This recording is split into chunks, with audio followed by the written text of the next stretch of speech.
श्री स्वामी समर्थ सर्वांना। आज आपण स्वामींची मूर्ती ठेवण्यासाठी एक आसन किंवा पाट तयार करणार आहोत, तेही घरच्या घरी। बघा, मी एक सनमाईकचा एका चौकोन असा तुकडा घेतलेला आहे, माझ्याकडे होता शिल्लक त्याच्यासाठी। आणि अशा बॅग तर आपल्या घरात असतातच, कपडे आल्यानंतर हे अशा बॅग येतात। त्याच्यासाठी मी पहिल्यांदा की नाही असा हे त्याला रोल करून घेतलेला आहे बघा, ती बॅगचं। आणि त्याच्यामुळं आपली फिनिशिंग चांगली येणार आहे, कारण की हे ना सनमाईकला कसं असं खाचा असतात, त्याच्यामुळं ते टोचू नये किंवा एकदम फिनिशिंग चांगली यावी त्याच्यासाठी ही केलेलं आहे। आणि त्याच्यापेक्षा की नाही बघा, आपल्याला जास्तीचा कपडा आपण सोडून इकडं जास्त म्हणजे दुमडायला लागते ना, त्याच्यासाठी इकडं थोडं जास्त कपडा ठेवून आपण कापलेला आहे बघा कपडा। आणि ब्लाऊज पीसचा आहे तो। आणि त्याच्यानंतर आपल्याला एकदम व्यवस्थित असा त्या सनमाईकला गुंडाळून घ्यायचं आहे बघा कपडा आपला, एकदम छान असं हे केलं। त्याच्या मापाने आपण कापून घेणार आहोत, की जेणेकरून आपल्याला व्यवस्थित म्हणजे दुमडला जाईल आणि आपली फिनिशिंग चांगली येईल। या हिशोबानं मी कापून घेतलं पहिल्यांदा बघा, त्याच्या माप घेतलं आधी, मापानेच मी कापून घेतलं बघा। त्याच्यामुळं आपलं जास्त पण होऊ नये किंवा जास्त झालं तर जर असं गोंधळ होतो दुमडण्यात, त्याच्यामुळं मापानेच मी दुमडून घेतलं। आणि आधी ती बॅग गुंडाळून घेतली। बॅग गुंडाळून घेतल्यानंतर मी व्यवस्थित असं फॅब्रिक ग्लू लावलेला आहे बघा। मी पहिल्यांदा वेगळ्या पद्धतीने गुंडाळलं होतं, पण ते खूपच असं हे व्हायला लागलं, फुगायला लागलं, आणि त्याच्यामुळे ते फॅब्रिक ग्लू चिटकना झाला। त्याच्यामुळे ह्या पद्धतीने मी गुंडाळलं बघा। आणि म्हणजे रॅप केल्यासारखं असं एकदम व्यवस्थित घडी घातली, घडी घालून चिटकवलं आहे बघा। आणि त्याच्यावर थोडंसं वज्ज ठेवायचं बघा, जरा जास्त लावायचा ग्लू, कारण की ती ही आहे बघा, कॉटनचा कपडा नाही आहे तो, जरीचा कपडा आहे, त्याच्यामुळं चिटकायला प्रॉब्लेम येते।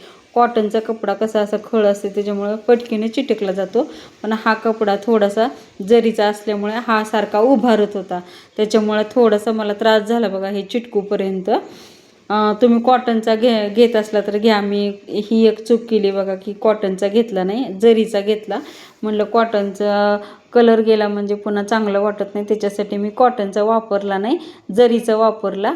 आणि बघा भरपूर मी फॅब्रिक ग्लू लावला आणि नंतर ना पूर्ण असं चिटकवून घेतलं बघा, पूर्ण असं भरपूर असं फॅब्रिक ग्लू लावून चिटकवून घेतलं, म्हणजे जेणेकरून आपल्याला पुढं जाऊन की नाही ते उकलू नये किंवा काही अडचण येऊ नये। आपण एवढ्या मेहनतीने करणार आणि पुन्हा मग उकलत असेल तर काय उपयोग आहे, त्याच्यासाठी मी भरपूर फॅब्रिक ग्लू लावला आणि एकदम व्यवस्थित असं पॅक करून घेतलं, म्हणजे जेणेकरून पुन्हा कधीच काय प्रॉब्लेम येऊ नये।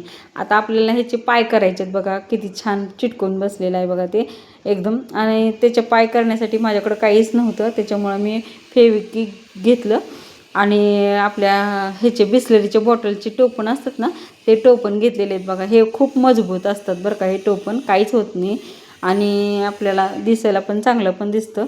त्याच्यामुळं मी त्याला ही लावलेलं फेविस्टिक आणि 4 ठिकाणी 4 असे टोपण मी ही केलेले आहेत, चिटकवलेले आहेत, जेणेकरून आपल्याला ते निघणार पण नाही आहेत आणि आपला व्यवस्थित असे पायाचा आकार पण ही करतील। त्याच्यासाठी बघा पूर्ण असे चारी कोपऱ्याला 4 लावून घेतले। आणि नंतर आपण थोडंसं हडकू द्यायचं, म्हणजे वाळू द्यायचे, आणि वाळल्यानंतर आपण पलटी करायची। आता बघा किती छान दिसत आहे बघा, आणि बघा किती मस्त दिसत आहे स्वामींसाठी पाट घरच्या घरी, किती चांगला दिसत आहे। आता आपण ह्याला की नाही तुम्ही म्हणजे मोठी लटकन असलेली लेस लावू शकता, किंवा तुमच्या कल्पनेनुसार आणखीन काही पण डेकोरेशन करू शकता। पण माझ्या घरी बघा ही अशी साधीच लेस होती, त्याच्यामुळं मी अशी साधी लेस लावून घेतली बघा। आणि साधी लेस लावताना सुद्धा मी फॅब्रिक ग्लूचाच वापर केलेला आहे बघा।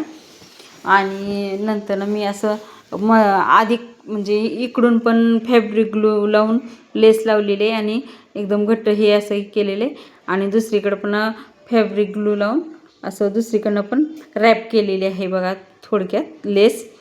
आणि नंतर मी काय केलं माहिती का, म्हणजे खूपच असं हे वाटत होतं मला, जरा खुल्लं वाटत होतं, त्याच्यासाठी मी कडनं पण अशी लेस लावून घेतली बघा।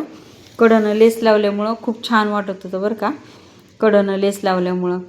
आणि त्याच्यात तुम्ही जर माझ्याकडे लटकनची लेस असली असती तर मी लावली असती, पण माझ्याकडे लटकनची लेस नव्हती.